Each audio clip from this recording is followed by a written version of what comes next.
Red collar.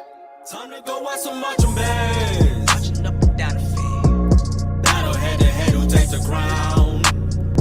Meet me on the 50. Meet me on the 50. Meet me on the 50. Meet me on the 50. Meet me on the 50. Meet me on the 50. Meet me on the 50.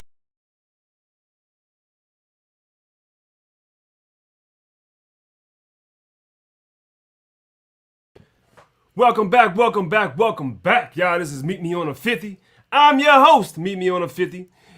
Back for another Monday night exclusive of Rangers Battle, y'all. We have a very good show tonight, man. You saw the thumbnail, so you see who's going to be on the show tonight.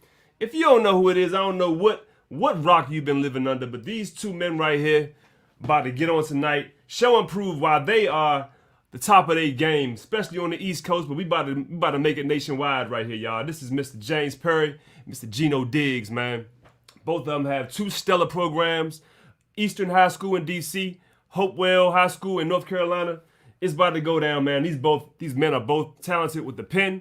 They talented as leaders. They talented at what they do, man. So let's get these two high school directors, man, all the love and all the attention that we've been giving every arranger that's been on this show, all right?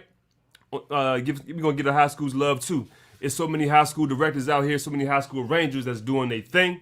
And we're going to showcase that tonight and going forward as well, man. So I'm looking forward to this show. We already got Mr. Perry on. You know, he's waiting. We got Mr. Diggs waiting. Let's go ahead and bring him on. Here we go. Let's go. What's happening, fellas? What's up, man? Yo. All right, that's what I'm gonna do. I'm gonna do one at a time. Hey, who wanna go first, Mr. Perry or Mr. Diggs? Introduction wise. Let's go with Mr. Perry. I'll let Mr. Diggs. Mr. Diggs can go. Mr. Diggs first. All right, here we go. All Mr. right. Diggs, what's going on, bud? What's good, bro? How you, man? All right, lean to your right a little bit. Let me see what's going on back there on the wall right there. Got a little something. Okay. All right, we see what's going on with that. All right, but what's going on with? Is that M3? Yes, sir. You already know, bro. You already know. Yes, it is. Yes, it is.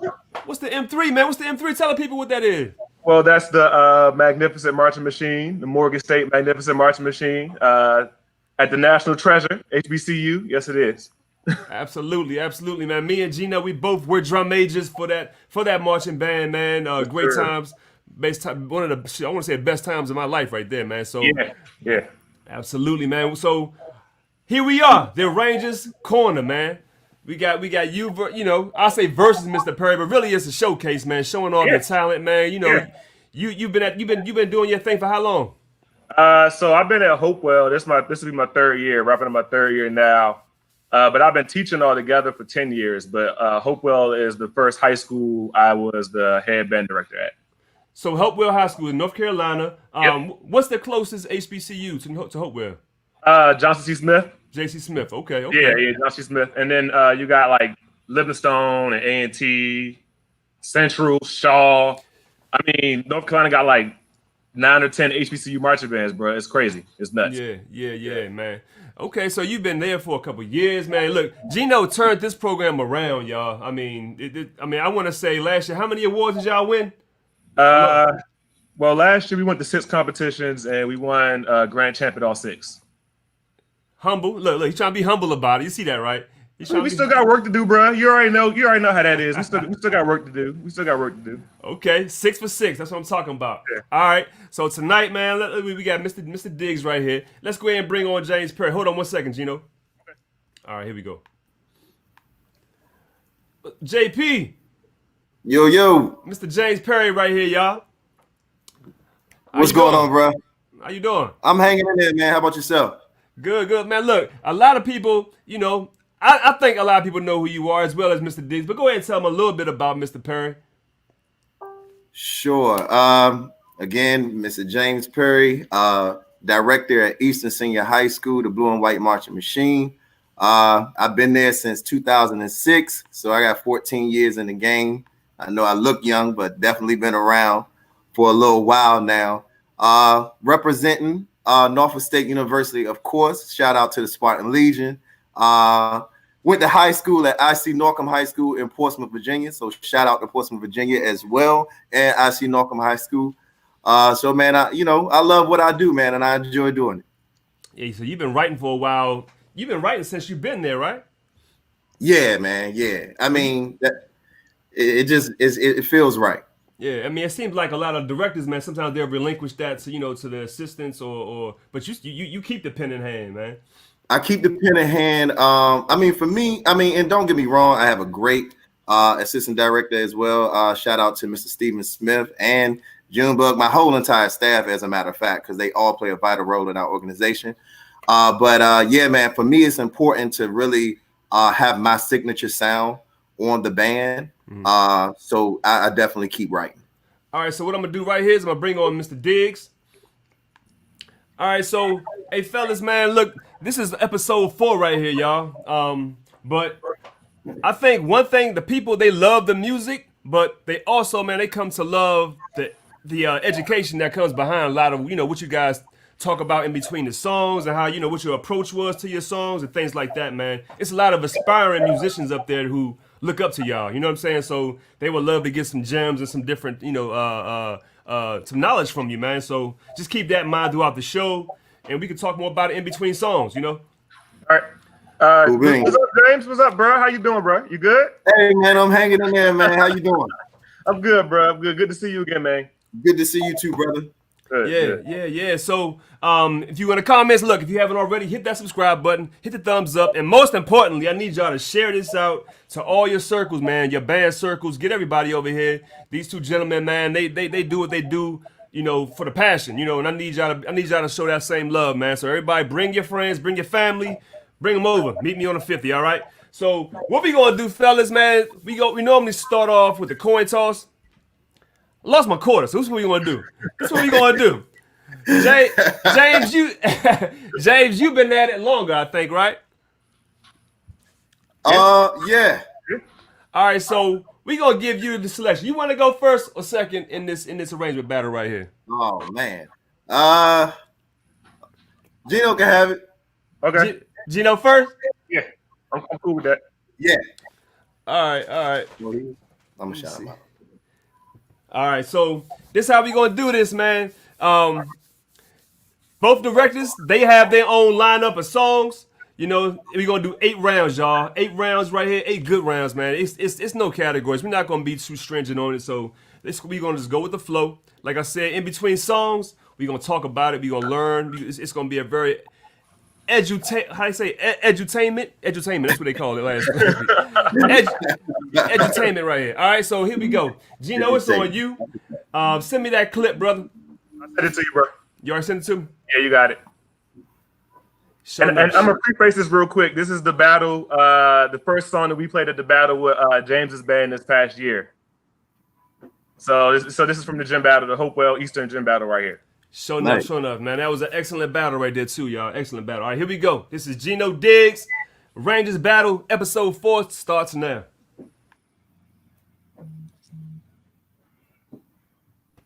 And when I say now, look, we just getting started. Give me about 10 seconds to cue it up. All right, here we go. I'm like, all right. Y'all go ahead and feel free to dialogue, man. Chop it up. All right. Yeah. That's all right. We got to get together when this thing is over, brother. Oh, you already know, bro. I'm so mad the Jamboree couldn't happen, man. Like we were coming down there, man. I was ready for it. I was ready. We were ready, bro. Like, but you already know we coming up there again next year. Probably, hopefully, we'll see. Nice. You already know, depending on how everything go. We definitely, we trying to make our way into the North Carolina circuit a little more next year. You know what I'm saying? Because we do the Virginia thing a lot, so it's kind of trying to take it beyond that. So we definitely trying to enter that circuit next year. So be on the lookout for us. We're gonna be out there. There's some good competitions down here, bro. We talk about it. It's some good ones down here. Most definitely.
right.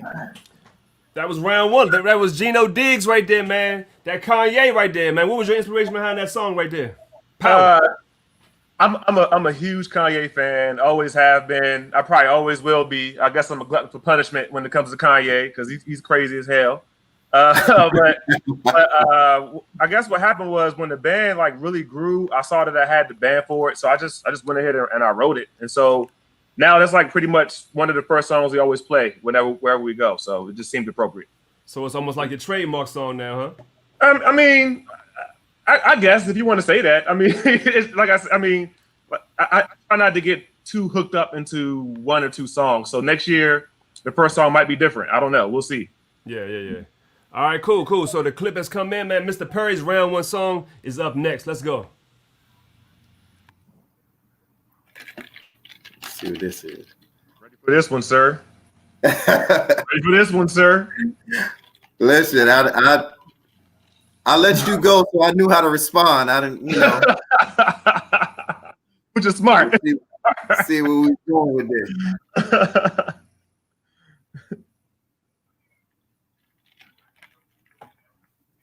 All right, we've been going bananas. Okay, I don't think that's your song. It's definitely not my song. But no, one thing I will say about that arrangement while we waiting on that, man, what I definitely enjoyed about your group was the overall balance of your ensemble, and that's really important, man. A lot of high school directors, man, they don't take the time to really think about that overall balance and that overall sound that is coming from your group. Yeah. So it's refreshing to get together with high school directors, and you're not the only one. Yeah. I appreciate you. Yeah, and you the same way. But I want to hear this, and we'll talk about yours after this. But I'm going ratchet the first one, man. I'm going ratchet, and then I'll go technical.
Yes, sir. That was nice.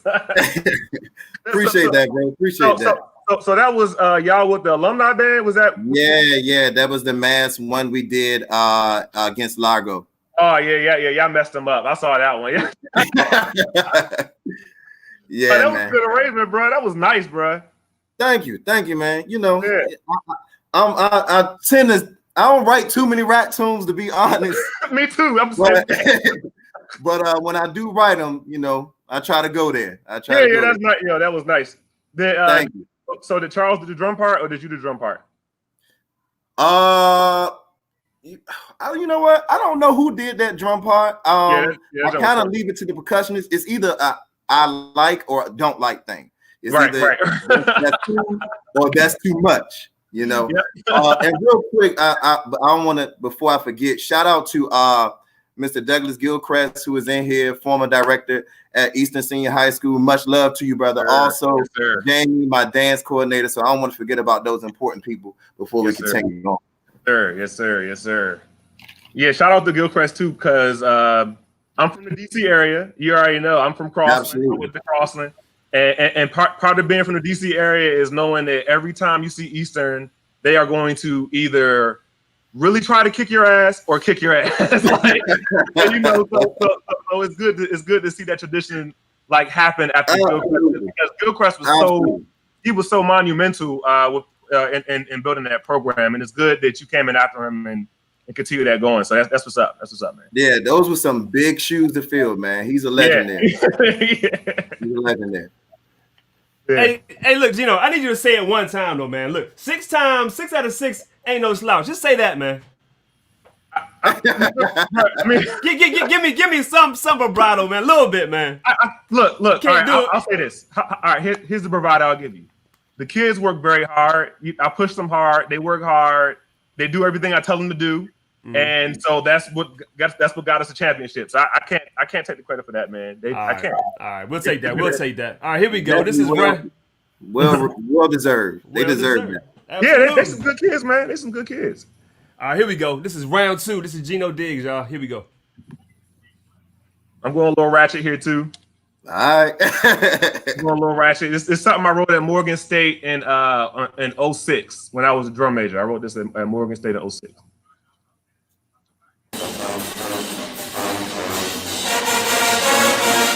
No, wait. That's not it. Had a timestamp. He got it. Yeah. Yeah, hate don't count. No, I wanted to make sure, like, y'all know I didn't pick that song. You send me that. You send me that clip. You ain't send me a timestamp, Gino. Wait, I didn't see the timestamp. No. Oh, it's 2:10. My bad, bro. I set you up, bro. That's my bad. It's 2:10. That's my fault, y'all. That's my fault.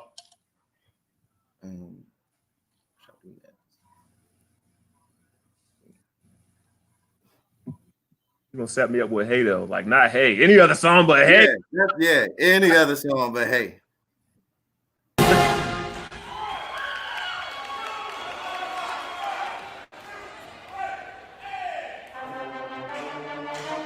Yeah.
You can stop it right there, bro. So that was that jamboree was last school year, and I don't think people haven't followed the band for a while. But when I first got them, they were core style, and like my very first there, we only had 16 kids. Like my first year, we had 16 kids starting off, and then we grew to be like 35 or so, and then last year we blew up a little bit. So I just wanted to make sure that people knew the background story of Hopewell. I didn't come into a latchkey program that was like, oh, here you go, here the keys. Like I kind of had, from where they were. So you know what? I could respect that hustle, man, because it was kind of the same for me. When I came in, we had, I don't know, it was real skimp in band camp. You know, and then, you know, just as far as sound concept, I had a different concept. So it was a lot of buy-in that I had to get from being the new guy. I had to get from alumni and things like that. So we definitely grew and we definitely adapted to the sound that I so desired. So I definitely get where you're coming from. But I can tell you this, man, you done a hell of a job, man, growing that program. I appreciate that, bro. Thanks, man. Thanks. Appreciate No that. problem. Thank you. All right, fellas, we have the next clip in. This is James Perry. Let's go. All right, here we go. I ain't going ratchet, Gino. no, I already knew this up here. We already go ratchet here. We already we know that. Come on, people know us. They know that. Little ratchet ain't hurt nobody, y'all. Ain't never hurt No. Ratchet. Love the ratchet. Ratchet. You need some ratchet. Ratchet's good. You gotta have it. Ratchet's good. Hmm? Oh, it's on the 6th.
Yeah, that was nice. That was Thank nice. you, Yeah. thank you.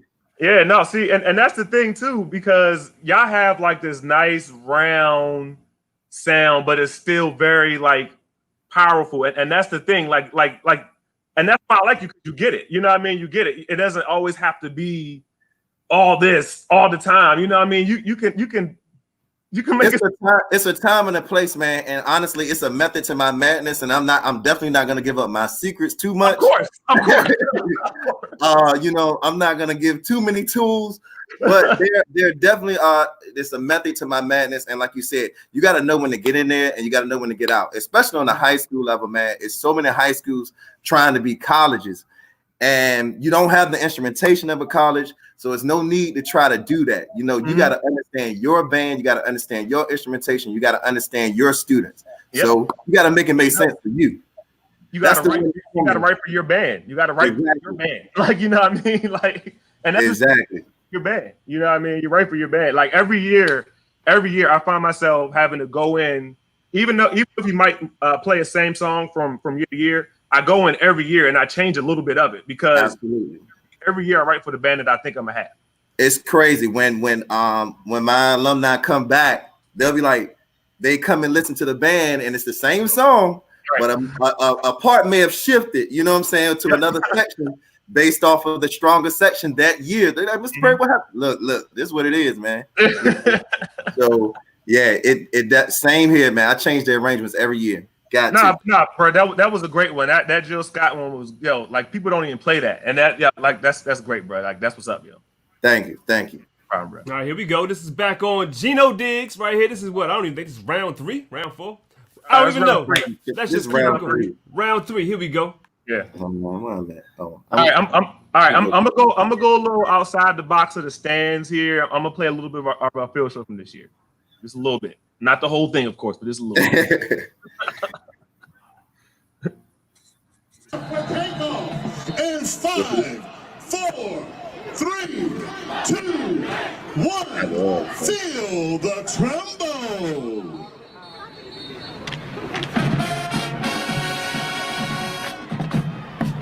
Edition of the Hopewell Titanium Sound Marching Band, often imitated, never duplicated.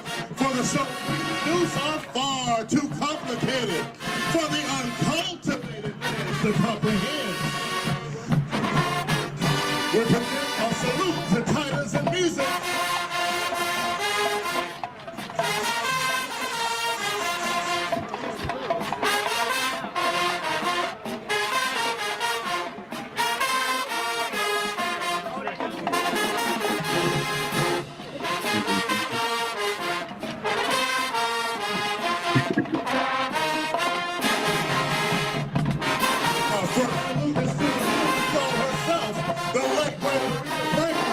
As we execute our precision drill to deeper love.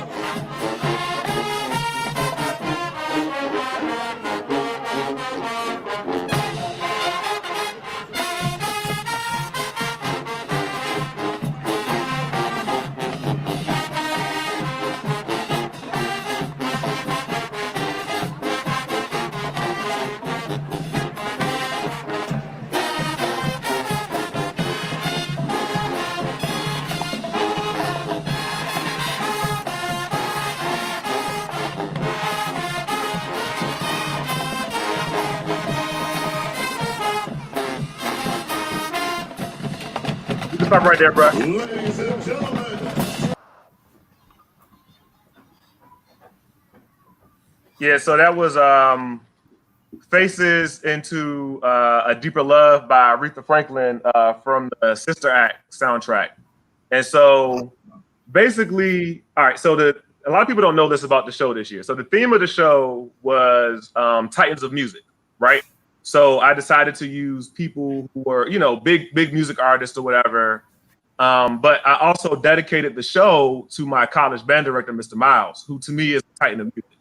So Faces and A Deeper Love are songs that I played while I was at Morgan.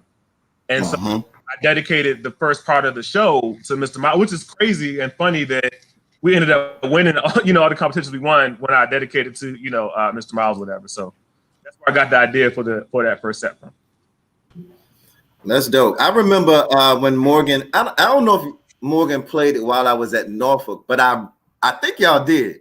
But I definitely remember that song. That was always a good drill tune. Yeah, and it was different, you know, and that's what I like. I like bands that are different and not afraid to go outside of the box. Yep. Because so many times you go to a competition, everybody playing the same song. Yeah. You do a battle, everybody playing the same thing. So it's important when you choose, your repertoire that you choose music that nobody gonna get sick of hearing. Exactly. So you do a good job. New, know. Yeah. That's dope.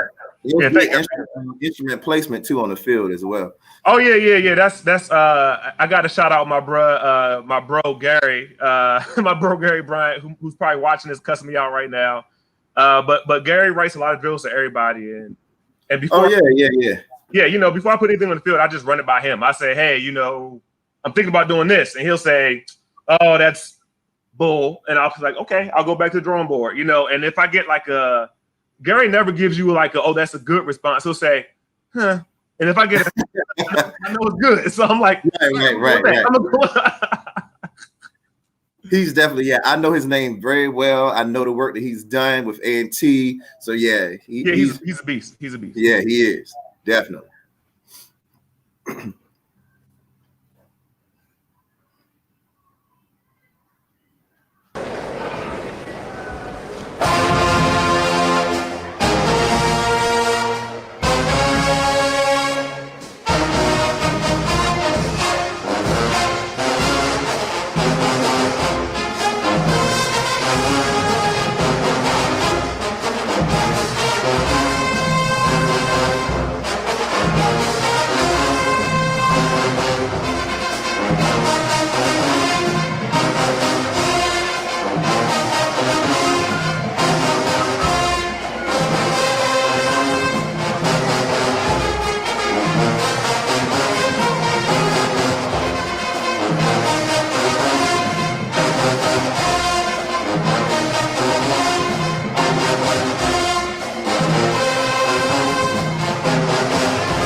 And that I like that one.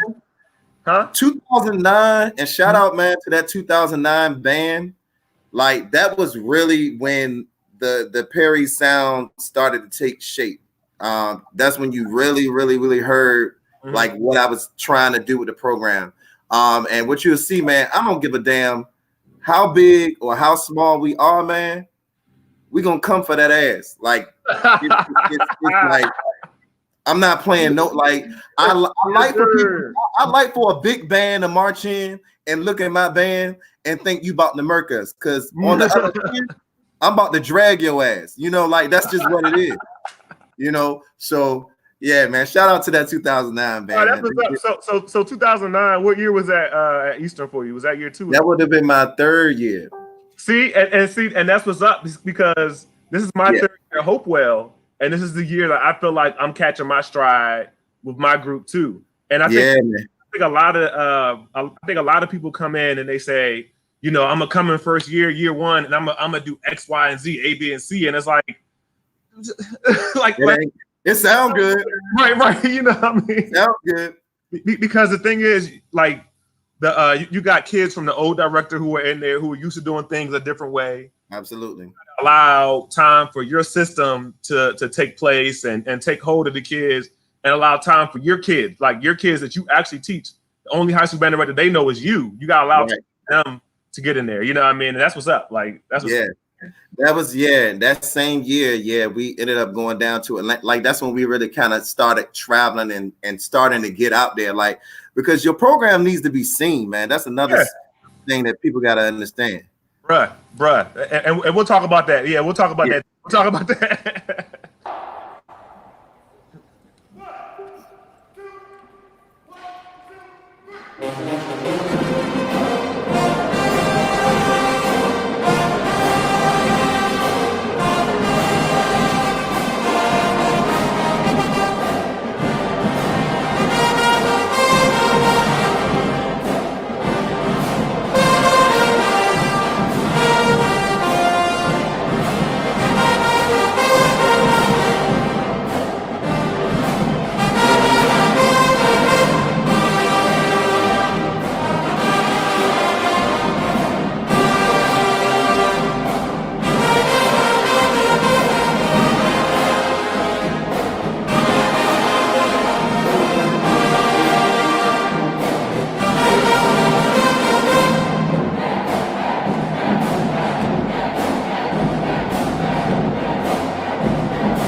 It was funny, man. My mom was comments is funny. Nah, so it's funny that, you know, we talk about traveling, and because a lot of times, you know, a lot of bands aren't fortunate enough to travel, you know, because they might not have a budget. That you know, like, Hopewell is the very first Title I, like non-Title I school I've ever worked at. So I am super duper aware of what it's like to be in a Title I school. You know what I mean? So a lot of times, you know, a lot of schools I was teaching at, we couldn't afford to go nowhere. So when I got to Hopewell, and shout out to my band boosters, you know, because they're amazing. Like, you know what I mean? Simply amazing. And my principal, and, you know, and then we also get a lot of support from a lot of government people, like the governor of Huntersville, the state senator sent us stuff, you know what I mean? So we're fortunate enough to be able to travel. And so one of the first things I wanted to do this year is I was like, I'm going to go to Eastern. I'm going to bring my band up there, and we're going to play in that gym because Absolutely. I gotta avenge myself from high school, because Eastern used to kick our asses all the time. So I get it. I totally get it. I think it's important to do that. I did the same thing with my high school. I battle IC Norcom all the time, and not that I was trying to stomp them or anything like that. It's just like it's that. Right. Want to just do that. So it was cool, man. But like you said, it's important to one have the backing of your administration, build relationships with your counselors, your athletic director, your principal, your assistant principal, because the more relationships you build, the more supported you are. And that's essential to your band being successful. I had the pleasure of having an amazing staff, an amazing team in place that really went above and beyond what I needed them to do. So that was a blessing on my end. But man, I can tell you, man, the DC area for bands. I already know, bro. Brother, we don't see a band at all during the football season. What about Baloo? Baloo don't got a band no more? Who? Baloo. Oh yeah. No. See. So people gonna think I'm being funny, but no. Baloo does have a band. We just don't see them. Okay. All right. Hey, I got a quick question. All right, so, hey, to both of you. All right, so y'all familiar? I did the event in Birmingham, and Birmingham was one of those cities that used to be one of the big, cities known for high school band, man. As you see across the nation, man, I won't say interest is shifting or just the budgets or whatever it is, the band programs aren't thriving like they used to. Based on you two's experience and knowledge, what can shift that back to the good old days? Like, let's start with you, Mr. Perry. To be honest, man, a lot of it, I'm gonna be real. And this may be the Memorial Day fun in me, but I'm just gonna keep it like this, man. You need to get people in front of these kids that really want to work. Thank you, bro. Like you need people that really are passionate about building musicians and keeping them on the right path and ensuring that they go to college, like giving them the skill set that they need to be proficient on their instrument. Like, if you need people that understand the grind of being a high school director, because it really is a grind that never stops. It doesn't stop when you go home. It never stops. So you need people that are really passionate about doing that work. That's what needs to happen. Good answer. How about you, Mr. Diggs? And I'll echo that. You know what I mean? Because I was writing it down, and literally when you said it, I wrote down directors when you said it. And I think a lot of times, like, I hate to say it, it's like a scapegoat kind of thing. You know what I mean? Because it's a kind of thing where it's like, oh, my principal don't support me. And a lot of times, that might be the case. You know what I mean? Sometimes you get some principals who don't want to support nothing. But you got to understand where principal's coming from. If you're going to bring out this little pity pat thing, you want to call a band, whatever, you know what I mean? And I'm not judging anybody because I had that little pity pat band my first year. But understand, like, if you're going to continue to bring that little pity pat band out, your principal has no reason to give you any money or to even look in your direction. So when you start growing, when you start doing things around the community, like making those contacts, playing for like the old folks' homes, playing for like, more than just football games, marching around the school, like really becoming an indispensable part of the school. That's when your program really starts to grow and blossom. Absolutely. So I think Nathan Hamer, when he did his thing in the summertime, he said it best, like, us as directors, we got to be better at politics.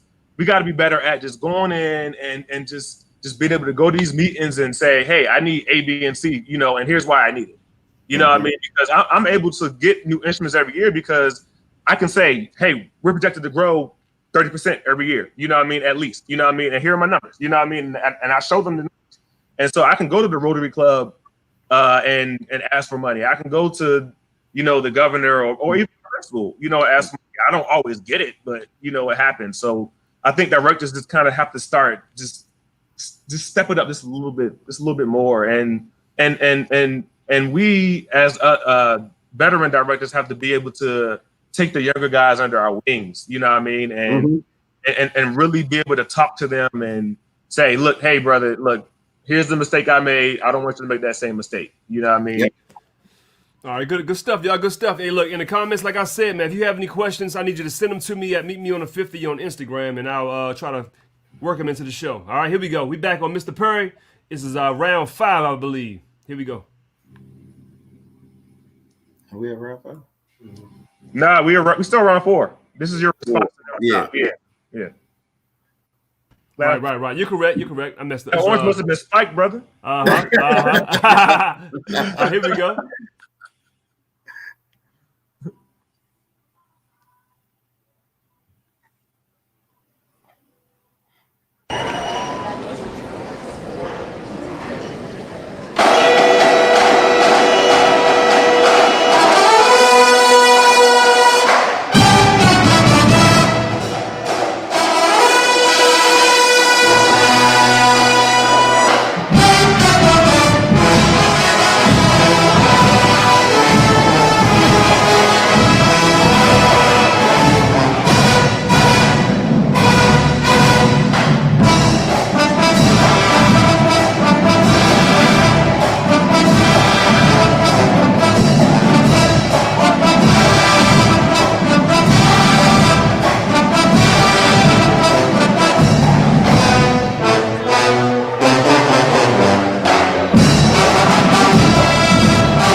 That was nice, man. Thank you, man. Thank you. And that's when it really. So I talked about 2009, and then you kind of fast forward. It was like 2012, man. That's when everything really starts to just they buy into the sound. That was crazy because, man, I had 4 trumpets. I had 4 trumpets, Gino. And that's what I say, man. It's really on the directors, man. You have to demand excellence. If you want to play my band, you're gonna play my way. You're gonna do what I say, and this is how it's gonna go. Or you're not gonna be in my band. And it's as simple as that. That's it. And we're gonna be small. We're gonna be small. We're gonna be small, but we're gonna be deadly. And that's cool. And like you have to let people see that I'm gonna be successful with or without you. Right. Exactly. Period. Yeah, exactly. Right. That was solid, bro. I like that. You did a lot of different chord substitutions. I like that, bro. That was solid, yo. Thank you. I had the kids sitting down. Oh, because so some people feel like, some kids feel like when you stand up, like, and you start, you doing all this yanking and stuff like that, they think that gives you more. So I said, we're gonna sit the hell down and we're gonna play this song the way I want you to play it, controlled. There you go. And execute it the way I need you to do it. And it was kind of just like me just saying, man, honestly, to the other band, y'all not even worth me standing my band up. To be honest. So, just saying. All right, so my next question. So was that Hope County in North Carolina? That was So that Charles was there. okay, so that's not when Devon was there. No, that was when Charles was there. Yeah, Yeah. because Peak is doing But this they thing. were good. They were good under Charles. They had a good sound. They had a good sound. Yeah. Hope County is like they are by far one of the better bands in North Carolina. Hope County, like Are they good now? no, they are excellent, and they have an excellent all Oh, around wow. program. Like they have an excellent wind ensemble. They have an excellent jazz program. Their band director is amazing. Like, you know what I mean? And that's part of who I am. You know what I mean? I always give directors their props. You know what I mean? Absolutely. And he is doing his thing. You know what I mean? Like he's doing his thing. I don't think it's anything wrong with celebrating people who are doing great things, man. Exactly. Because it can't just be just one of us to be good. It can't just be one. Listen, I get it. All right, I'm gonna step outside the box just a little bit on this one. Just a little bit.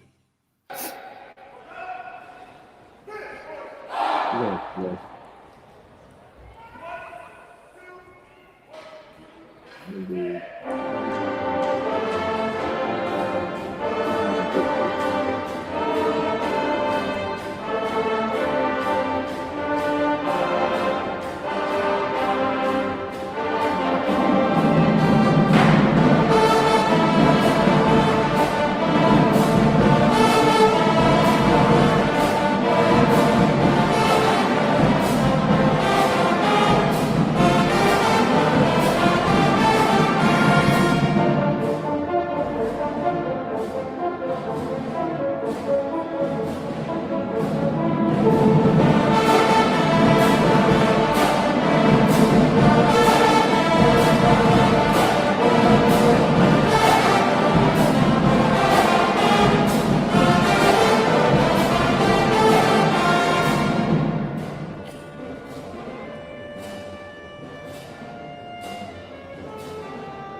All right, so just a little background about that one, and I know like my kids are probably watching, and they're gonna like kill me because they don't like it when I call that song, but they know that the one thing about me is that I'm going to call that song every game, right, or every time we're about to play.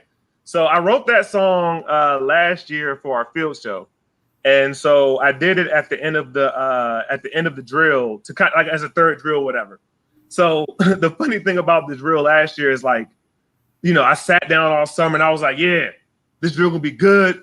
All this gonna be good as shit. Like I was like, all this is gonna be good. All this is gonna be good. Man, like last year, I don't think we won anything last year. You know what I mean? Like, you know what I mean? Like the judges are like, Yeah. It's this kind of missed the mark a little bit. And it was, I think that was my humbling experience as a band director. Like, because like you can plan the show, and it was crazy how I did the Outcast thing, because you can, you know, Andre says that you can plan a pretty picnic, but you can't predict the weather. And so I planned this show, this whole Outcast show, and I was like, yeah, this is gonna be it right here. We're gonna win everything. And like, we did not get it. Like, we did not get it. But it made me like go to the drawing board and like start to think a little bit outside the box. So I really appreciate that experience from last year. Like, I really appreciate the experience from last year. So that's the background story to that song.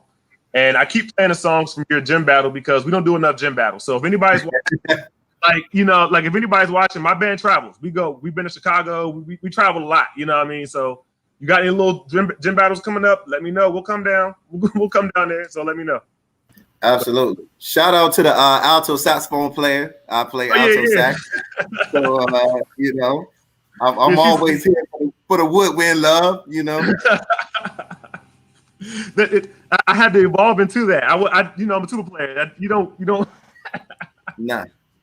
I'm a woodwind player. Listen, my band knows if you can't hit my woodwinds, get out the way. You in the way. That's right. All right, here we go, man. Back on UP. James Perry, let's go. Yep.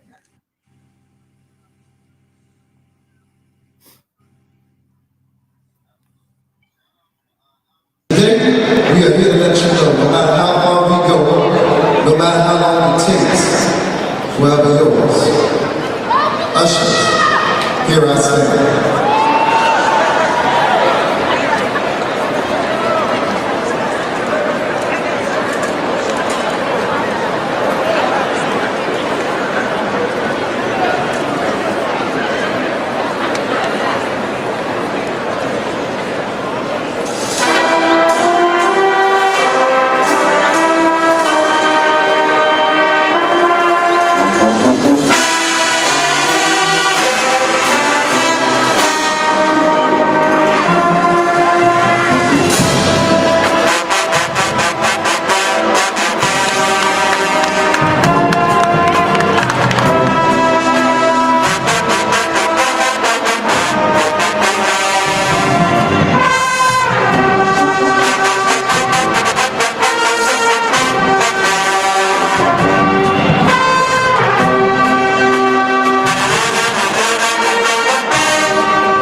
So a little bit. I mean, I'm a big Usher fan, so Usher can't do no wrong to me.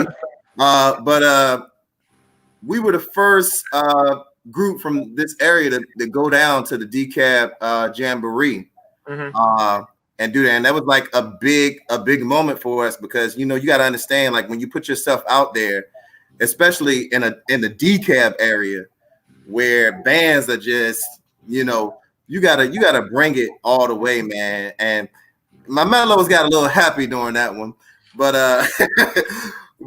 overall, man, I was definitely proud of that group and proud of that performance because it really kind of put us on the radar. Like people's like, all right, who's Easton? Shout out again. That was that '09 group that really started to shape that sound that I was looking for. And again, not a trumpet heavy band at all, but you got to pull your weight. Yeah. No, that was a good arrangement, bro. Like that was great. Yeah, that was great. Was Pebblebrook still big back then? Yes. Yeah. They were still huge. So crazy thing about it is we went to Chicago last year for the Thanksgiving parade, and we're warming up in the street of Chicago. And we see this big ass band. All these kids just keep walking by us in this burgundy and blue. And so the kids look at me like, Diggs, you gonna battle them, right? I'm like, okay, I guess, So we ended up getting to this battle with them. And shout out to Pebblebrook because that's an amazing band down there. But yeah, like anybody who can get all them kids to Chicago, like I like, bruh, like. But yeah, that but it was a good little battle in Chicago. It was fun. It was cold, but it was fun. That was a good arrangement, bro. Thank you, man. Yeah, Pepperbrook is a good group. Bruh, like I took my group to Atlanta last year, the Atlanta area last year, to the Berkmar competition, which was really good competition, and they were there, and everybody's mouth was like this.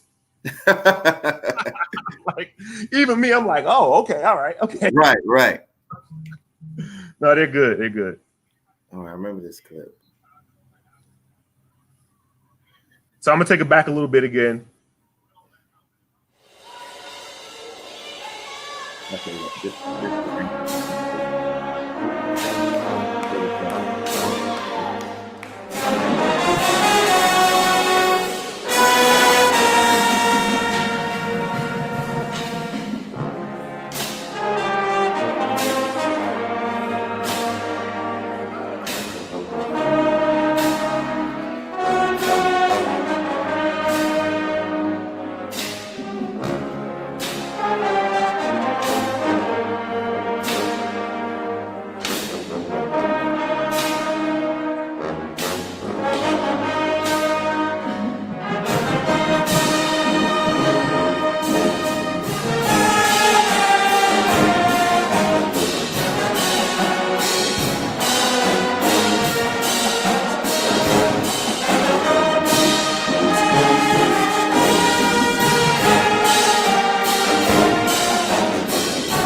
boy, that's a nasty tuba line right there, Bruh.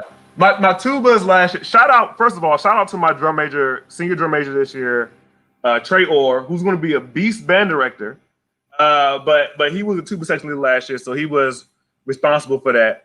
But I keep playing these clips, and I'm like, I remember when I did not like writing ballads, like and so I wrote Prototype because I was like, I have to have a ballad on this show. So I wrote Prototype, and I wrote it begrudgingly. And it's funny because every time I hear it now, and the reason I don't call it now is because I really just want to go back and just kind of rewrite it. Like I hear so much other things I could be doing with the band I have now. Yeah. But every time I go back and think about doing it, I feel guilty because it's like that was for that band. You know what I mean? So, and also shout out to Vance and TW Andrews, who was there at that gym battle. Shout out to them. Nice. That was a good arrangement, man. The execution was good on it.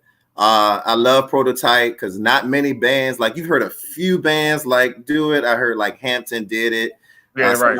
Did it, but not too many bands touch it. So that's that goes to bringing something fresh and new to the listeners' ears. So yeah, that was a dope arrangement, bro. I appreciate that, bro. Thanks, bro. Appreciate that. I remember that arrangement. I saw that. That's when I was like, Hopewell. That's what most people was like. Oh wait, Hopewell got a band? They march like us. They march like this. Hey, in y'all's opinion, when you hear a song, what makes a song either band friendly or not band friendly song? What factors play a role in that decision? The arranger. You can take.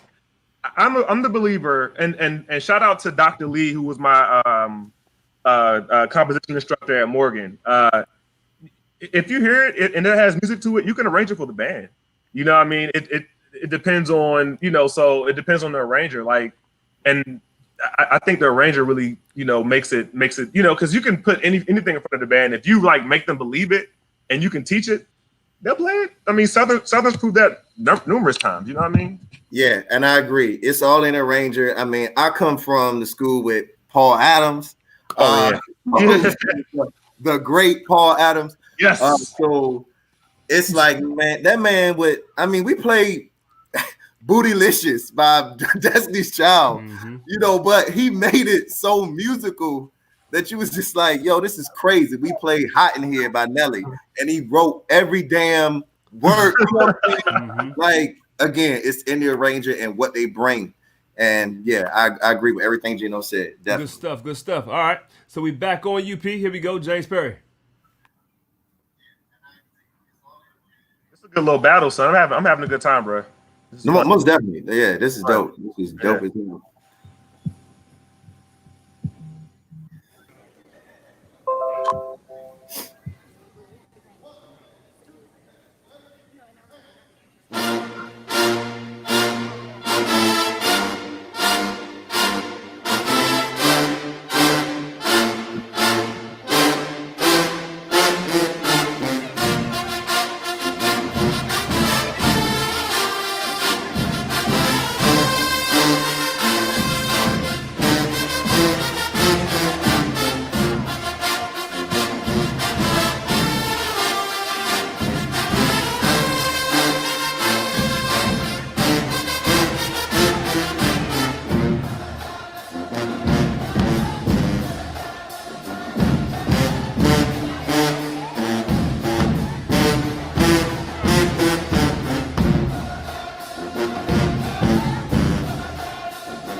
Yes. Yeah.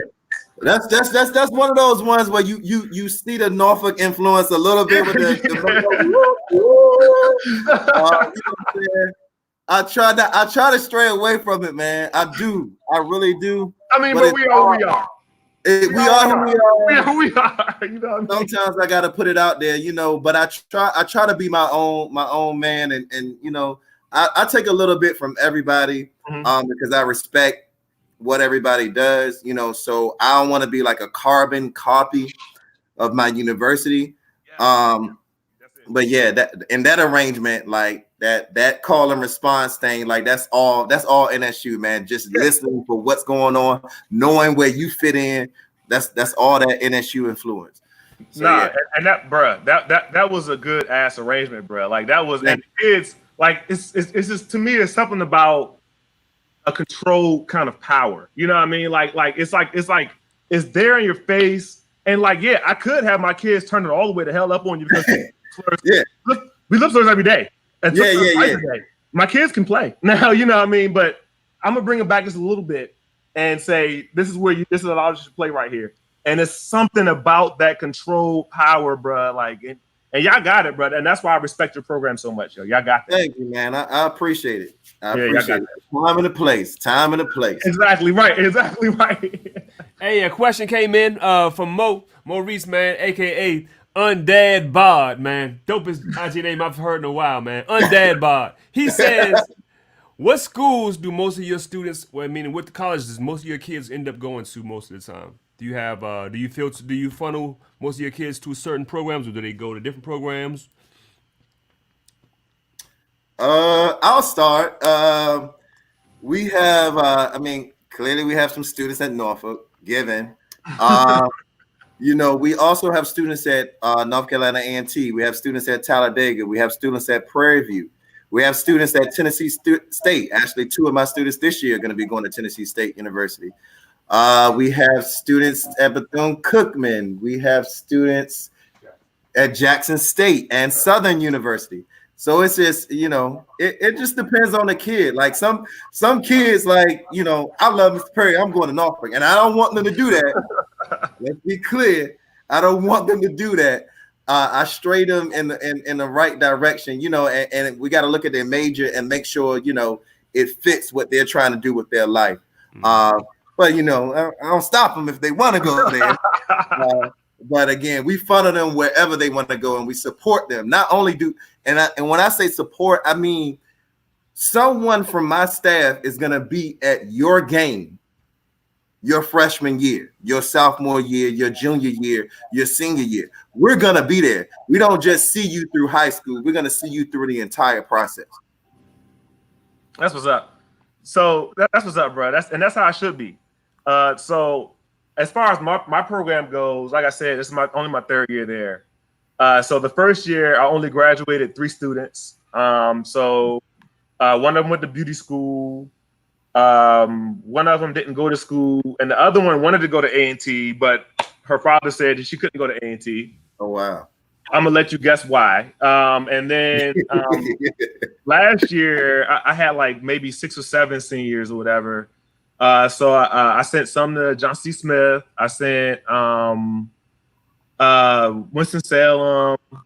But this year was the first year that I had like seniors in double digits. So I think I had like 13 or 14 seniors this year. And so they're going all over the place. So I have one to Central. I got one going to Virginia Union. I got some going to community college. Yeah, I got 2 at Virginia Union. Yeah. Benedict, shout out to H. Wade down there, Benedict, because he is a recruiting ass dude. Like, if you want your kids to go to a college, invite H. Wade Johnson to your school and his little jazz band, and your kids will go to college. Like, you know what I mean? So the main thing is I don't try to push them to go anywhere. Exactly. Go what's going to be best for their major. Exactly. So if you tell me you want to be a music major, and you tell me what type of band you want to have, and I always want my kids to have a well-balanced program, because concert band is important too. You know what I mean? So I want them to go to programs with concert bands. So in state, you got Central, who has a really great music program. A&T is getting up there with the music programs. Then of course, I'm going to send all my kids who wants to be music majors. I'm going to say Morgan. Because I went to Morgan. You know what I mean? Right. So I'm saying, but like wherever you want to go, that's going to benefit you the most. But a lot of kids stay in state. Like I said, we got like 10 or 11 HBCU band programs in North Carolina alone. So like they still. So all right. Good stuff. All right, we're going to get to the next round, but Lady Luna asked the question about the coronavirus and, the fall projections, and so we're going to get more into what we're going to do as far as safety measures, in case there's a season in place. So just start thinking about that for the next round, y'all. Okay. What do I have left? Woo!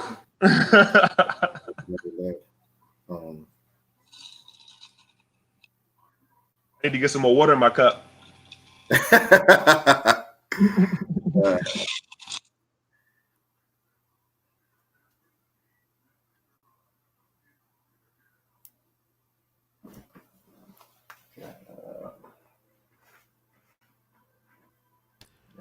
Hey, Gino, what was the timestamp on this one real quick, bro? I think this one was 30. 30 minutes? 30 minutes. Okay. Yeah, 30 minutes. It's okay.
So to me, that is a very important ballot for me because I think that it's no matter how many I write, that's probably going to always go down as my favorite.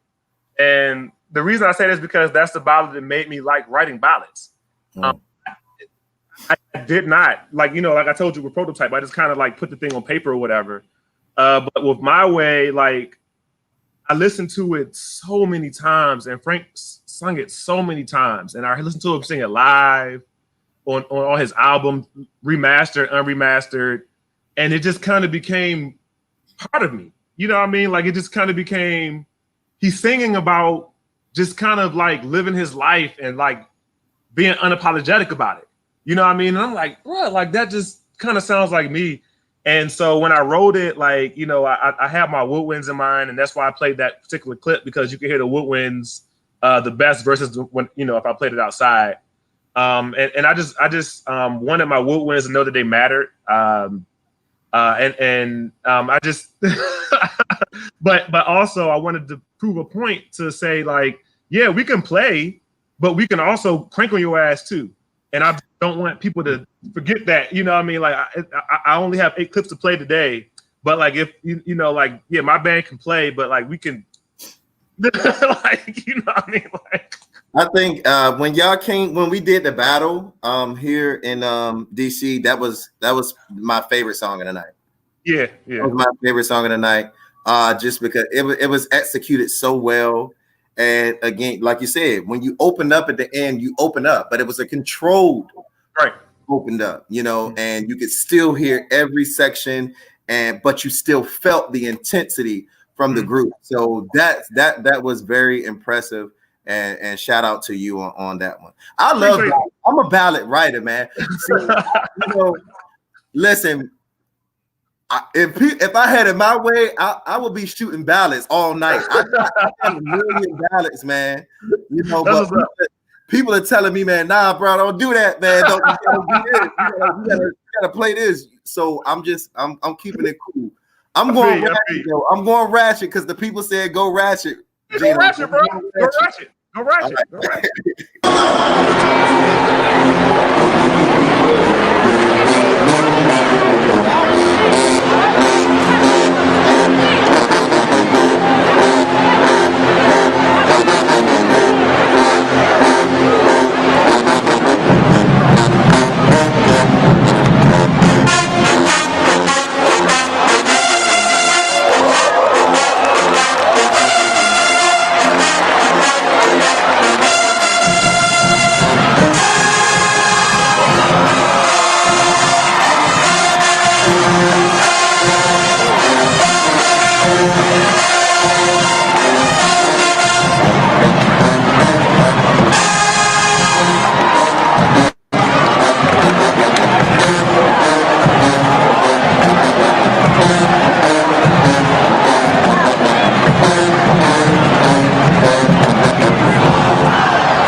So yeah, that was again, that was kind of our signature song for a little bit. But as bands change, so does your signature tune. We still have it there and we use it when necessary, but that was one of those tunes that we always kind of sealed the deal with that tune. Anytime we did a battle, it was coming. You don't know if it was coming in the beginning or the end, period mix, but it was gonna hit your ass one way or another. So I always told the band, whenever we play this tune, lay it all out there. That was just one of those things. Classic too, man. That's the swamp, right? That's that. Yeah, that's that swamp, man. That's that swamp. Classic. Yeah, I like that. I like that one. So I think is this the last round? I think this is either seven or eight. Y'all want to go one more after this? We can do one more. Let's see what one you more got. after this. You got another Okay. One more after this. It's up to All y'all. right, wait, Eddie, don't play that clip I sent you. Then don't play that clip. Play this one. Play this one. All right, here we go. Let's No. go. No. Play that damn clip, Play man. that Not yet. I'm trying to save that one. I'm trying to save it. You know how it is. You got that one song you want to save for last. It's like, yo, I got you. Nah, play this one right here. You got that one song, like, and the kids already know. Oh yeah, here it is. We already know what it is, Diggs. We already know. So this one is something I wrote the middle of my first year when the band got a little bigger, and it's something I want to rewrite. But I'm gonna shout this one out to my man Jay at he's in Virginia, Heritage High School. So he's Yeah. So they play What About Your Friends this year. And so he made me pull that out the archives this year for our marching band show. So what you guys we do this big show every year, marching band show, we in the stage or whatever. It's just about the marching band. So instead of doing a winter concert, I just do that. No point in like playing sleigh bells and the kids still got the marching band armature. So I just do the marching band show or whatever. So about to see if Eddie ever plays it. Oh wait, did you send it to me? No, I sent it to the wrong person. Hey, put that cup of water down, man. What did Mario say? He said vitamins and minerals. Yeah. Vitamins and minerals. Yeah, so it's going to be like a little small, because I don't think bands should just park and blow. So we kind of march this a little bit. I'm not a park and blow. I get that from Mr. Miles. That's the old school mentality. So every once in a while, we like to move a little bit when we play.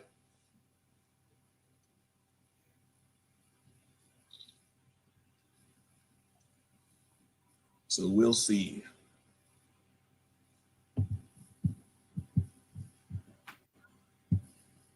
What's your hat say, bro? Support black colleges. Okay. Indeed. Always. Got to.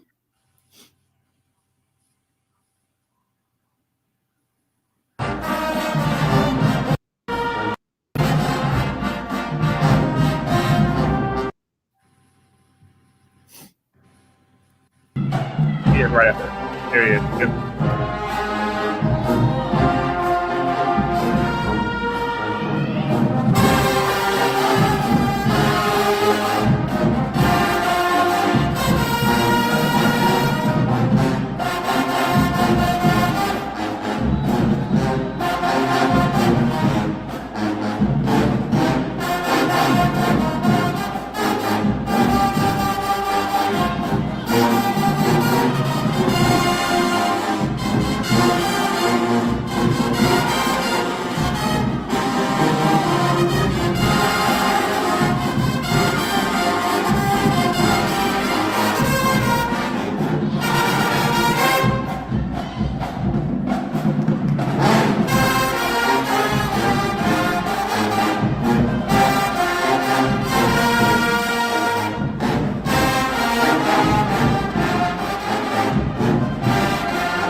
Yeah, so that's one of those songs. I'm probably gonna go back and rewrite it.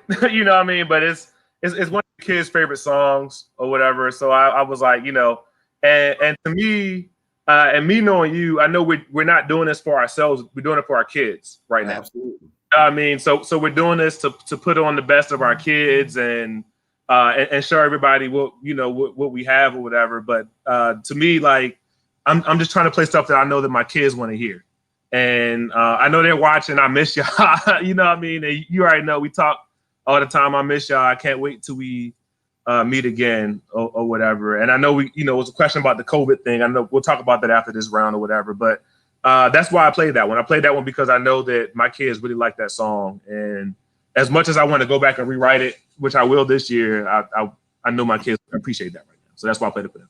It was some good, excellent attacks and releases in that tune, man. I could definitely hear it, and that's so important with our high school programs, like hitting that note together, like in the center. It's the little things, man. It's the little things that will take programs so far, right? That they missed. But man, yeah, some great things, great attacks and releases, great articulations, good stuff. Appreciate that, bro. Appreciate that, man. No problem. This from against y'all. Okay. I ain't played nothing from against y'all yet. This is the first time. Okay. All right.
Yeah, so that's a time for, again, if you listen real, the band has to come under my woodwind. Mm-hmm. Everybody has to have their time to shine. You know what I'm saying? Trombones, you can't get your solo if you can't come under my woodwinds. It's exactly right. So it's a respect one another atmosphere. Yeah. Phones. Dwayne just texted me. Dwayne, I see you. So shout out to all my woodwind players. Love y'all to death. Shout out to all my Eastern kids. Whether you have moved on or whether you're current, I love y'all to death. I hope y'all are doing great things. So yeah, but yeah, I like that tune. That tune was cool. That was nice, bro. Yeah, that was real nice. I like that a lot, bro. That was nice. Like the ending with the da da da da da da da da da. That was nice. Like people don't understand. You don't have to. You don't have to do too much. Just put a little icing on the cake, man. Exactly. Right. It's good. Hey, fellas, man. Diabetes. Before we get into this last round, y'all, what I want to do is offer the kids some encouragement, man. There's a lot of uncertainty going on with the fall season coming up. With what's going on in the world right now. What can you offer the kids, just to kind of keep their spirits up, keep them playing their horn? What can you offer them right now as directors and leaders? I mean, I'll go first. I mean, like the whole time I've been telling my kids, like, yeah, we don't know like how everything changes from day to day, but we do know that eventually things get to being normal, right? So when it comes time for us to get to being normal, we need to still be on top of our game. We can't get to normal and have to spend hours. Now, don't get me wrong. The whole first week of band camp, we don't play any songs. I'm one of those band directors like that. You can whatever, but all we do is unison stuff, scales, all the basic stuff. So the second week we start show music or whatever, and like I said, we're the first thing we are is a competition band. That's the first thing we are. And the kids know that. Like, so if we're going to be a competition band and we want to be at the top of our game, then you got to stay on top of your game. I can't be there to police you all the time, but if you said you want to be good, then you got to keep practicing. And so I just been kind of putting it back on my kids or whatever. But as far as the fall, I will say that marching band is linked to football. So whatever happens in football, it's going to happen in band. So if we're allowed to have football, we're going to be allowed to have band. And so right now it's looking like, especially after Texas did what they did, it's looking like we're going to have football and band. As far as what it's going to look like, ask me again in July. I mean, Yeah. That's a fact. For me, I would advise every student to stay on your horn. I mean, stay on your horn. Take initiative. Don't wait for the Zoom rehearsals. Don't wait for any of that. Like, maximize this time to get better on your horn. I mean, because ultimately you want to be the best musician you can when you come back. Mm-hmm. And given we don't know what band camp will look like. We don't know what anything will look like. So time is extremely limited, and you need to utilize this time to just get proficient on your horn, run your scales, run your chromatic scales, get better on your sight reading. Get better. Yep. So you can be a stronger musician and be an asset to the program when you come back. For my kids, if you watching, I'm gonna be the same damn Mr. Perry that I was before COVID, even probably a little stronger and a little more fit, so you gotta be prepared when we come back. But man, I just hope all students, and I mean, this is not even high school students, college students as well, man, just get ready, because when we get the word, we're gonna have to move quick. Yep. So it'll be easier on your directors and your section leaders and everyone involved if you just do what you need to do on your end. Mm-hmm. All right, cool. We got about 5 or 6 more questions that came in, so we're going to go ahead and finish the battle, and then we can kind of get into some of the questions that came in from the live chat. All right, here we go. Back on you, Gino. Last round. Hey, y'all, throw some flames in the comments, throw some thumbs up. Make sure y'all subscribe and like the channel, man. Here we go. Last round, Gino Diggs. All right, so this is the final round. This is again against y'all, because once again, that was the only gym battle this year. Once again, if you guys have any gym battles anywhere, please invite me, because we'll come. We'll come it within means, but we are one of those traveling bands. I don't say North Carolina at all. So if you have any gym battles or anything, let me know and we'll come. Like, we travel, so please let me know. Especially if there's a competition the day before, I'll be there. So let me know. So this is my final one. Usually the last song we play in all the games. So hopefully you guys enjoy it.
So it's funny because I look at that clip and I talk to people. I talk to other band directors. Like, shout out to all the other band directors, like Bernard, like all the other band directors I talk to. Yes. To all of them. And I'm always saying to them, y'all, my band is mad young. My band is like super duper young. Like, I only graduate one tuba this year, right? I only graduate one trumpet this year, and I don't graduate another trumpet for 2 more years. Like that, like, you know what I mean? Like I graduated. Now the biggest sections took a hit on my trombone sections. I lost half of them, but I'm pretty sure I'm gonna get that half back.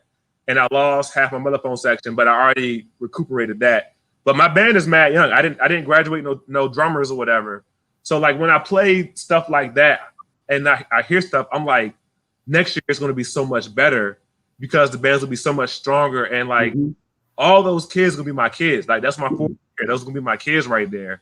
And so like I'm just and that battle was that was like my favorite battle from last year, bro. Like that was a good battle. Like we had a good time in that gym, bro. So I just wanted to shout out my young band. Shout out my diverse band. I have a very diverse band. You guys saw it. You know what I mean? Like we got a little bit of everything in our band, and I think that's what makes us unique. Because people see us and we have our helmets on and our French plumes. They're like, so what kind of band are you? And we're like, right. You just gotta kind of wait and see. You know what I mean? So, but shout out to my band. Shout out to my band. Most definitely.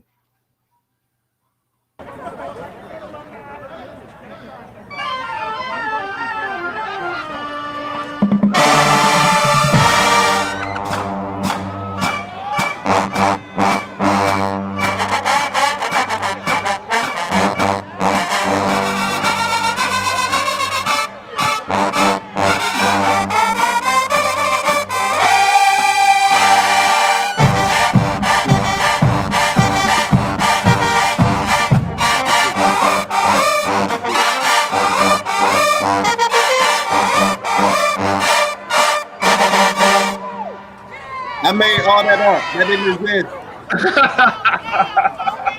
What's up, bro?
Yeah, so that was just one of them tunes I wanted to do, man. That whole entire opening before the song even started, like for me, I thought about like I try to think about like it's all a production for me. Like, so if I was in a concert and Christina Aguilera was coming out, like how would she like what would I think that shit would sound like? You know what I'm saying? So that's what just all of that because she does a lot of that. She does all of that. You know what I'm saying? All of the shit like that. So I just threw all of that into a little fanfare before the song even started. And yeah, you know, that was that. Shout out to my moms. They've been like they in this group chat, man. That's why I've been checking my phone, y'all.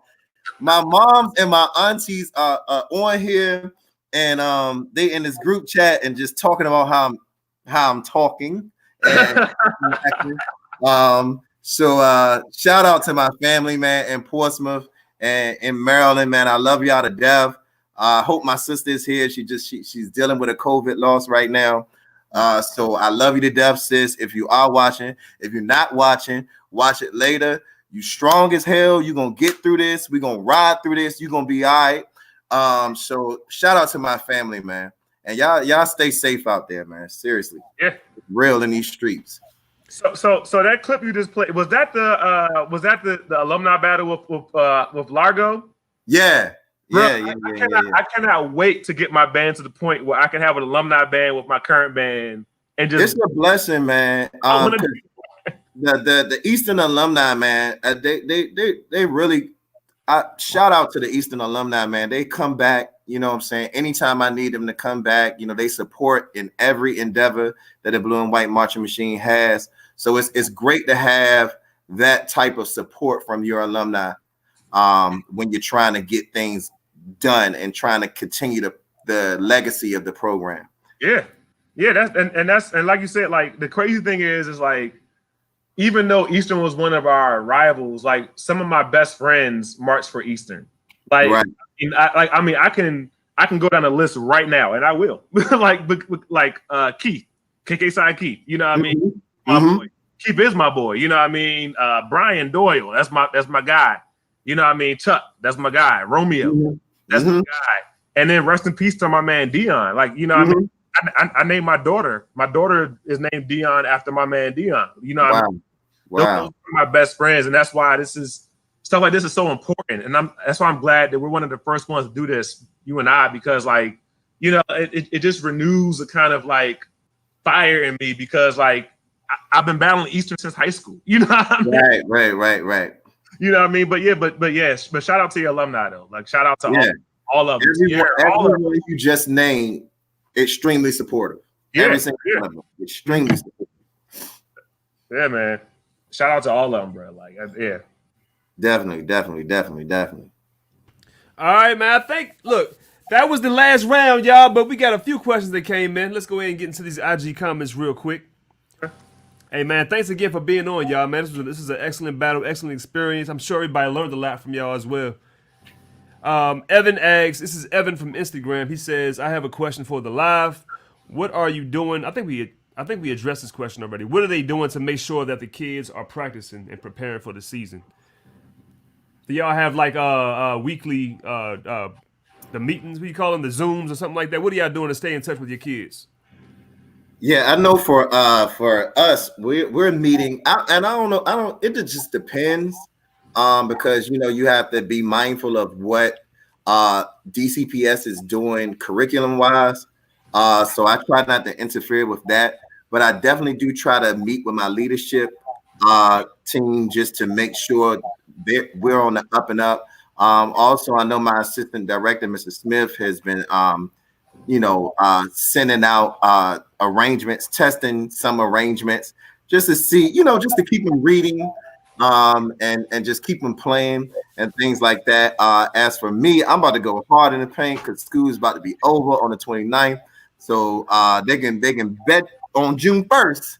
They're going to get something from me in regards to what's next for us because, it's no need to just sit idle. Early bird gets the worm. Mm-hmm. And kind of the same thing. Any band director out there, any choir director, any musician out there knows that it's pretty much impossible to hold rehearsal over Zoom. So I don't even try to do it. What I've been doing is I give the kids weekly assignments. Some weeks it might be a song. Some weeks it might be a scale. I just try to make sure they upload their videos. And so when we talk on Zoom, I meet with them section by section. When we talk on Zoom, we just talk. Sometimes some meetings last 5 minutes, some meetings last 45 minutes. It just really depends on the section or whatever. So, but I think I like to believe that my kids know what I expect, so they've been practicing. So I've been meet with the leadership and just kind of putting it back on them. So I think my kids are practicing. You better be practicing. You better be- Exactly. All right. This question came in from one of Mr. Perry's former students, Louis Wingfield, right? Yeah, Lewis. Yeah, Lewis. Louis Yeah, Wingfield. that's what Yeah, it is. baritone, right? Yep. Yeah, I remember. Yep, he said. He started on alto saxophone. Don't be talking to him. No, I remember him playing that. He played baritone though, right? He did. Yeah, he did play baritone. Okay. He said, Mr. Perry, Eastern wins a lot, but what does it look like for you when you come off of a rare L? How do you keep the students motivated? Wow. Wow. You gonna do it like that, Lewis? Okay. First of all, we don't take L's.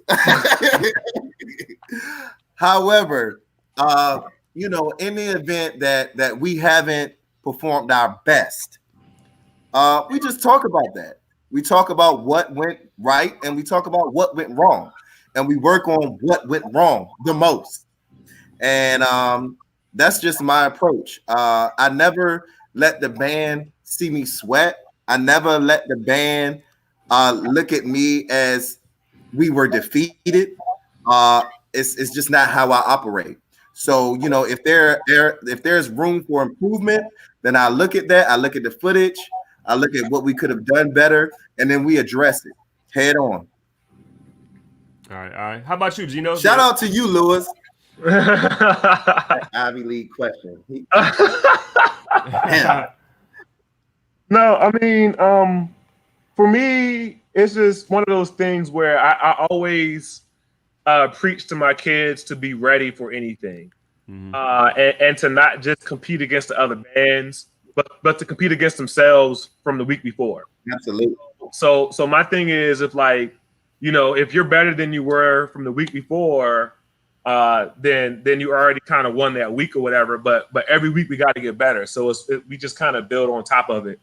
But when we were losing a lot the year before last, it was frustrating. I'm not gonna stunt. Like it was frustrating, and I know that some of my frustration spilled out on my kids, and that's part of me learning. I mean, I learned from that experience, and from that experience, I learned that it's just about going out there and having fun. And if your kids out there having fun, no matter what happens, they won the game already. You know what I mean? And so every time we went out there, I always tried to make sure that I made my kids laugh. And it would either be in the warm up, or it would either be right before we started the first note. When I was run across the field, I always tried to make my kids laugh. I always tried to get them loose and make them laugh, because I want them to know it's not always about winning per se, but it's about just being better than you were the last week. And if you're better than you were the last week, then you're going to win regardless. So, but it's tough, yeah. Yeah. I think it's two different schools of thought. Some of them look at band more so as a sport where there is competition across the field, and some think, like you said, Gino. Well, there is. There is competition across the field. No. If you sit across from me, I'm going to try to outplay you. Okay. Right. I mean, I'm not saying I'm not one of those. I'm not going to ignore you. No, we're going to play. We're going to play. Because we have a lot of songs. We're going to play. You know what I mean? Yeah. It's just one of those things where I don't want you to focus on that band that week. Absolutely. Oh, we're playing Banks, right? We're playing West Charlotte. We're playing Eastern, and then we got to be like them. No, we got to do what Hopewell does, and exactly. If we do, then we're going to be fine regardless. So exactly. Yep. All right. Adrian on Instagram, she asks, did these two guys arrange music for your colleges as well? Especially James. She said your 09 band swears they sound just like Norfolk.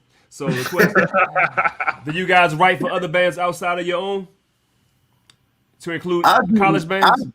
I do not. I don't write for any other bands. I only write for my band. However, I am not opposed to writing for anyone's band, whether it be high school or college. I would love to get a Spartan Legion arrangement in there one day, but we got so many it's a process to that. However, like I said, I'm definitely not opposed to writing for any other high schools, any other colleges or anything. Like have I given some high schools my arrangements? Yes, I have given some high schools my arrangements. So it's all about the.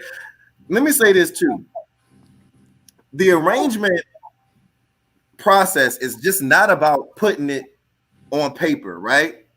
The arrangement ends with the execution, right? Because you can write it out, but if the band doesn't execute it, then the arrangement is shot to hell anyway. So that's an important part of the process. All right, cool. So last question. I think this is our last one. This is for you again, Mr. Perry. One of your staff members, actually, Charles, man. He asks, Mr. Perry, how many more years do you have in you left? I have it. Listen, I have a lot of years left in me. Trust me. So I'm gonna be kicking ass for a long time, Charles. So you better be ready to kick ass for a long time too. And he says, Gino, love you, bro. Yeah, By that's the my way. bro. I love him. Yeah. Yeah, love him. All right, man. Look, any more questions? I'm gonna check the comment section real quick. Nah, bro. James, I appreciate this, bro. Like, this is like we gonna be up there next year again. You already know I'm gonna hit you up. Absolutely. And we're gonna be in your gym again. We're gonna, if everything goes to plan, we're supposed to go to Sugar Bowl next year. I don't know if Sugar Bowl gonna happen or not Oh wow. next year. So I don't know. Those of you looking who got some money, you can throw some money to Titanium Sound way. We can use a little bit of funding for our Sugar Bowl trip there. But yeah, we'll be in New Orleans next year. I know they got I don't know what happens down there. If New Orleans, if around the time of Sugar Bowl, you got a battle of bands planned or something, let me know. We'll be there. You're gonna be in New Orleans when? I'll come. I don't care. We'll come. What month is that? Sugar Bowl is typically like right after Christmas. It goes into New Year's. So I think yeah. Like the 27th or 28th and come back like the 1st or the 2nd of January. I'm about to say, you say New Orleans, I'm thinking about Mardi Gras. I said, okay, No. I spread the word. Hold on now. No. But eventually, I do want to make it down to Mardi Gras. Yeah, that's my goal too. We need to go the same year. Yeah, no, bruh. Like let's storm. Like let's storm it and just what I'm saying. Let me know. Let it be. Yeah, and I think they need something like us down there because all the bands down there kind of sound the same sometimes. It can kind of sound A little bit. same. So you know what I mean. A little bit. No, this is fun, bro. I appreciate it, yo. Eddie, you the man, bro. Hey, Jay Pelham, we addressed that earlier. She asked Mr. Perry, what would you do? What would help boost the music programs in Washington, D.C.? I guess we didn't really touch on that specifically. So Washington, D.C. used to be a band hub, just like a lot of the other major cities. And it's no longer like that. You have some of the programs still thriving. Your Easterns, you have some others. But she's asking what can be done to boost the programs in D.C.? Yeah, again, like I go back to that director piece, man. And I'm an Aquarius, so I'm really a nice guy, I'm really like a nice guy, however, I just will say, there are some people that just really aren't putting in the work. And this is important. I said, if I get to a point where my program is stagnant, then I'm going to move on because I'm not going to hurt the program. I'm not going to hurt everything that I built up because my pride is in the way of moving on. If it's not in me anymore, then I need to step aside and bring in someone who's all in. And I think, that goes for a lot of directors. Like you have to be all in because these kids have social issues, emotional issues. There is so much that goes into our job and people just do not understand that. It is much bigger than teaching someone how to play an instrument. So if you're not prepared to deal with all of that, then this isn't a job for you. So for DC, I would love for people to come to DC and take over some of these positions. Because let me tell you something, there's money here, there are resources here, and there are instruments if I haven't taken them already from your unresisted program. Okay, so it can be done if you're ready to work. If you're ready to work, get in contact with me. I have an assistant principal sitting right here with me at another school that wants a band. So there are opportunities. Let me know. And I'm gonna piggyback on that a little bit too. And I'm just going to, because I'm from the DC area. I'm from the area. I'm born and raised. You know what I mean? But I'm going to advocate a little bit for the Charlotte area too, because Charlotte area is kind of in the same predicament as the DC area when it comes to high school bands. Now, when it comes to high school bands down here, you got some really good ones. Charlotte, really good band. My man Adam's doing a great job. Vance, really good band. My man Jarrett doing a really good job. You also have a lot of other bands who are growing, who need this more people like Garinger, Harding. Like these bands could be good, but I think we just need more people, more directors to come out and advocate to have better bands, period. And I think we have to start at the university level when these kids are coming out. Like, first of all, I don't know about you, James, but I was not prepared to take Praxis 2 at all. Like, I was not, nothing that I was taught at Morgan prepared me to take Praxis 2. You know what I mean? And so I had to study. So we have to start there where we get these gentlemen and also these ladies, because we need more female band directors, women. Absolutely. You know what I mean? I'm sorry I said female. I don't mean to say female, but we need way more women band directors too. And we kind of got to take our profession as serious, or I don't want to say as serious, but we kind of got to take it seriously, just like you would do with a doctor or a lawyer or something like that. You can't just say, oh, here's a trombone, play B flat, okay, you're good. It's a lot to go along with it. So the same thing, like if you're looking for, a lot of the other band directors, if it's your time to go, you got to know it's your time to go. You got to be part of it. You know what I mean? You got to know, hey, the band has been 13 people every year for 50 years. It's time for me to go. Yeah, it's time. And shout out to, speaking of female band directors, they don't get enough love. Shout out to Facia Cousins, Juliet Gaines Boykin, Dr. Brock now. Yes, Dr. Brock. Sanders, who's an absolute goddamn monster. Yes. Shout out. And I'm missing. Wait, I got more. Crystal Williams. Yes. Sybil. Yes. Sybil. Oh, yeah, we can't forget about Sybil. Sybil, because he's a beast. Yes. You know what I mean? I mean, there are a lot out there. You know what I mean? The lady at Gremlin. Yes.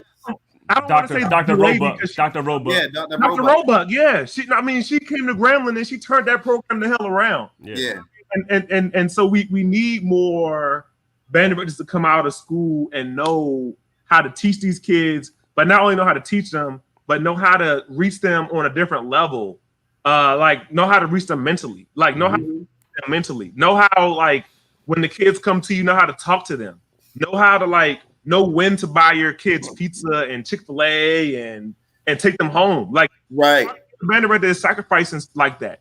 I never ask for gas money or anything, but I'm always taking kids home. I'm always picking them up. And I have no regrets about that. If that's the way my band's going to grow, I will pick your kids up. And if I got to get a bigger car, I'll get a bigger car. You know what I mean? We can pile in the back. You know what I mean? But that's part of it too. You know what I mean? Yeah. It's doing what is necessary for your program, man. Yeah. And if you're not ready to go above and beyond, then it just may not be for you. Exactly. Teach middle school. Teach elementary school. Yeah. Middle school, elementary school. You definitely need middle school directors. Bruh, what? What? You go to work at 8:30. You leave at 3:30. That's it. You're done. Yeah. You're done. And you send them to us. That's it. Shift them on to me, and I'll do it. And my question is, do you know the B flat concert scale? Man, wow. Hey, look, it's been real, fellas. This has been a strong 8 rounds of quality music right here, y'all. I'm sure the comment. It was 9 rounds. It was 9 rounds. Go ahead. I was prepared to go 13. Let's be clear. I was prepared to go 13. I just kept it. And let me clear one thing up.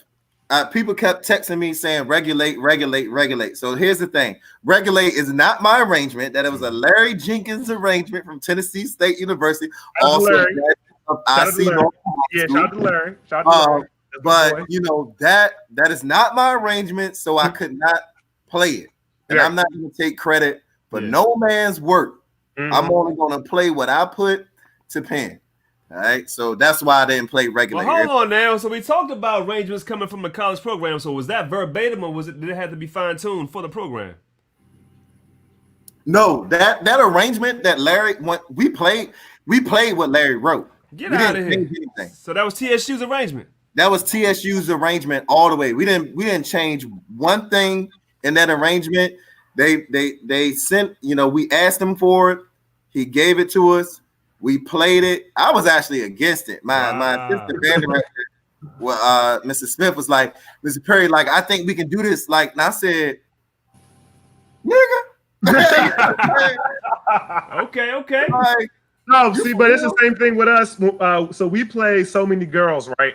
And so my best friend was the assistant. I don't know what his official goddamn title was at Morgan, but he was the man at Morgan for a while. And so he arranged So Many Girls. And so that's like one of our songs, you know what I mean?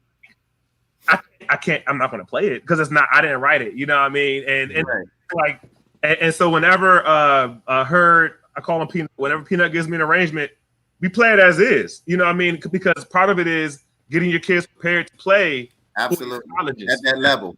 At that level. And if you can't reach it right now, in 3 weeks, you need to be able to reach that. Yeah. Absolutely. It's good to challenge your students. You know what I'm saying? I'm here for it. But you know what I'm saying? People, high school directors, stop playing Southern arrangements. If you don't have the instrumentation, just stop. Or even if you do, because your kids are in high school, you are jacking up their armatures. It's just disrespect. Disrespect. Stop playing these jacking up these kids' armatures. Stop playing Mr. Taylor's and Mr. Simmons' arrangement and butchering them. That's a whole nother topic right there. Hey James, you got kids' tongues coming out the goddamn bells.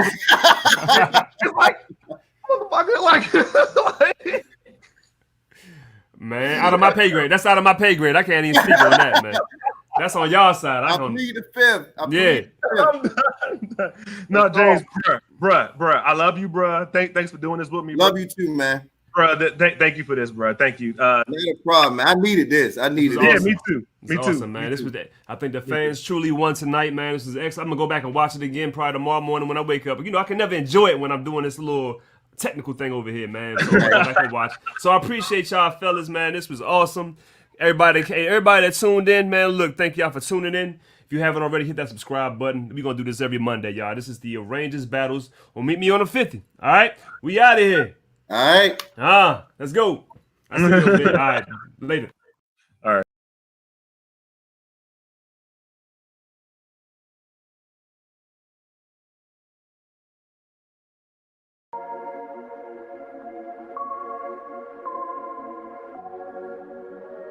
Ready, caller. Time to go watch some marching bands. Marching up and down the field. Battle head to head, who takes the crown?